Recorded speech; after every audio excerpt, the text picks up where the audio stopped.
you pretty much coined the phrase disruptive innovation. Yes. So can you describe that in a definition and why you believe in that so much? That's kind of, your go-to. If you're going to be MJ, it's like the fadeaway to you.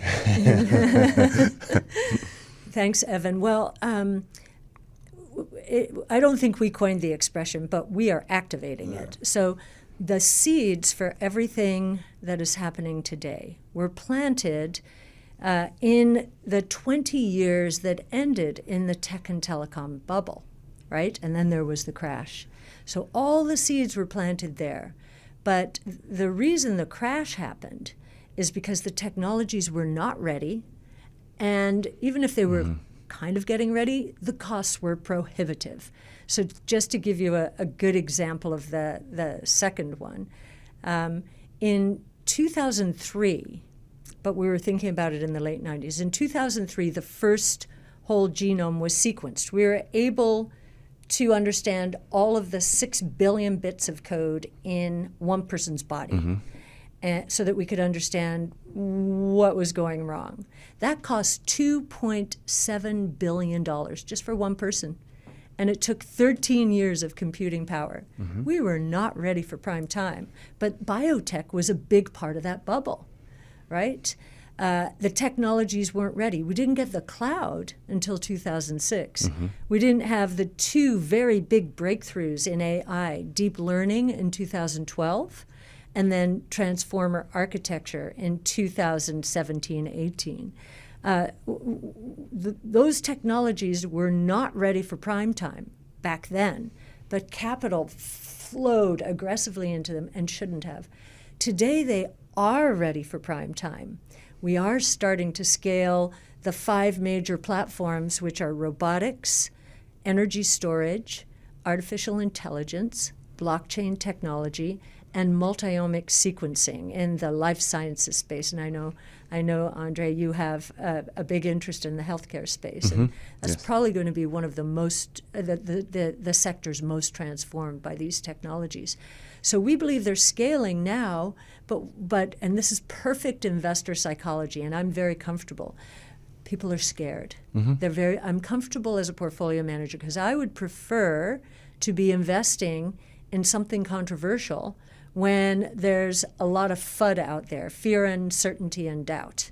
And that's because there's people fearing for their jobs, their businesses, meaning in the financial industry, and they don't want to be wrong. Well, guess what? If you don't take risks, you're not going to get returns. But you have to manage those risks and manage around the volatility. Use it to your benefit. So, yeah. No, we as athletes, we thrive in chaos, and we don't realize it until we're thinking back on our careers and all the things that transpired. And one of our favorite conversations was with Isaiah Thomas. He said most humans react within 1 or 2 seconds. 1 or 2 seconds. 1 or 2 seconds, but as professional athletes, we react in 1/100th of a second. I know. And so we're calculating risk all the time. All the time, like every movement, every step, every time we analyze a play or what's happening, or we're communicating, it's all analyzing risk. And can I just say, go ahead. I think that's why you are a great investor, and you will become much more well-known as an investor for that talent. Because what you're doing is you're sizing up the field or the court, but whatever field we're talking about. And I'll finish off on disruptive innovation. Disruptive innovation is going to transform the world as we know it today completely in the next 5 to 10 years. I think most investors are not equipped to do what you're doing, number one. And one of the reasons is because after the tech and telecom bust, that was in the early 2000s, and then even more so after the global financial crisis in 08, 09, they became scared. I'm going back to that.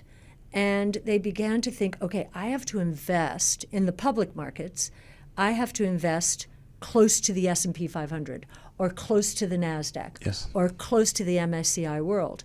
And so their reaction time, that skill set that I learned when there were no computers and no cell phones and no spreadsheets unless we did them by hand, the reaction time that I have to information, which is constant, it's constantly bombarding us, right? A little bit like you on the court. Yes. Although I could never be I don't know if the milliseconds that I take things in matches yours, but I think we'd make a great team. So For sure.